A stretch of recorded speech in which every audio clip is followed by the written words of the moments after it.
जनपद हापुड़ में अपराध की रोकथाम को लेकर चलाए जा रहे अभियान के अंतर्गत फायरिंग करने वाले मास्टरमाइंड सहित 3 आरोपियों को किया गिरफ्तार, जिनके कब्जे से अवैध असलह व जिंदा कारतूस व होडा साइन बाइक बरामद। जनपद देहरादून में जमीन को लेकर हुआ विवाद, अपना दबदबा बनाने के लिए की गई थी फायरिंग।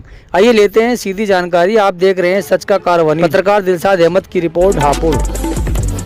9 तारीख की रात को एक सूचना मिली कि कुछ 2 व्यक्ति एक स्विफ्ट डिज़ायर कार में जा रहे हैं और कोतवाली में निज़ामपुर के पास में इनके ऊपर फायरिंग करी गई। एक व्यक्ति के कंधे में गोली लगी थी, कंधे के पास बाजू में, और बताया कि काले रंग की होंडा शाइन मोटरसाइकिल पर सवार एक व्यक्ति थे जो गोली मार करके चला गया। 112 पे सूचना मिली थी, पहले 112 पहुंची और उसके बाद में पुलिस ने तुरंत ही इनको जो है मेडिकल असिस्टेंस इनको उपलब्ध कराई और इन्होंने अभियोग पंजीकृत कराया देहरादून में रहने वाले कुछ व्यक्तियों के विरुद्ध।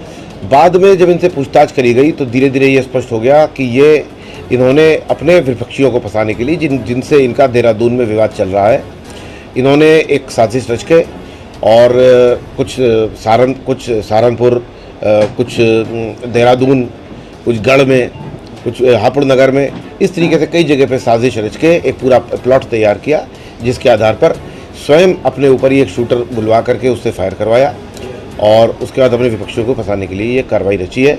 इसमें 3 लोग गिरफ्तार हुए हैं। घटना में प्रयुक्त मोटरसाइकिल, घटना में प्रयुक्त तमंचा, ये इनकी बरामदगी है। कुछ बहुत महत्वपूर्ण सुराग मिले हैं, उसके आधार पर आगे कार्रवाई की जा रही है। शूटर को कितने रुपए में हार किया गया?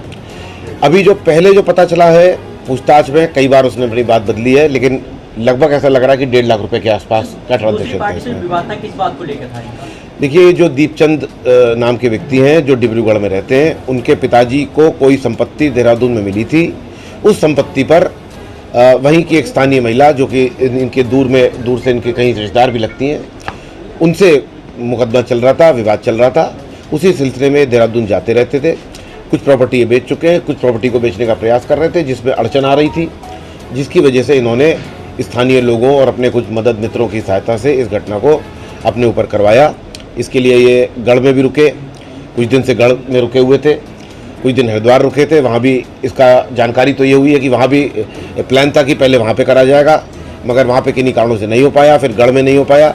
तो फिर बाद में इन्होंने ये ट्रेन पकड़ने जाने का इन्होंने बहाना बनाया कि ये ट्रेन पकड़ने जा रहे हैं और रास्ते में इनके ऊपर फायरिंग हुई। अच्छा, इस पूरे घटनाक्रम में जो चौकी इंचार्ज जो सिपाही सस्पेंड हुए हैं, उनकी क्या भूमिका है? देखिए, इनसे पूछताछ के दौरान कुछ इस प्रकार के इंडिकेशंस मिले थे कि कुछ ऐसे बिंदु हैं जिसमें स्थानीय जो पुलिस थी, जो स्थानीय चौकी इंचार्ज हैं और एक और कांस्टेबल, उनका ये जो जिस व्यक्ति के द्वारा शूटिंग करी गई है और जिन्होंने इनको हायर किया था, उन लोगों से ताल्लुक़ रहा है, बातचीत हुई है, उनसे मुलाकात भी हुई है।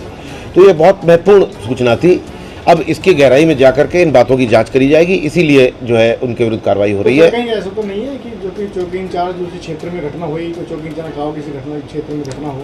देखिए, अभी बिना किसी पुष्ट साक्ष्य के ये बात को कह देना गलत भी है, अर्ली भी है और काफ़ी गलत भी है। अर्ली भी है ये बात अभी कह देना।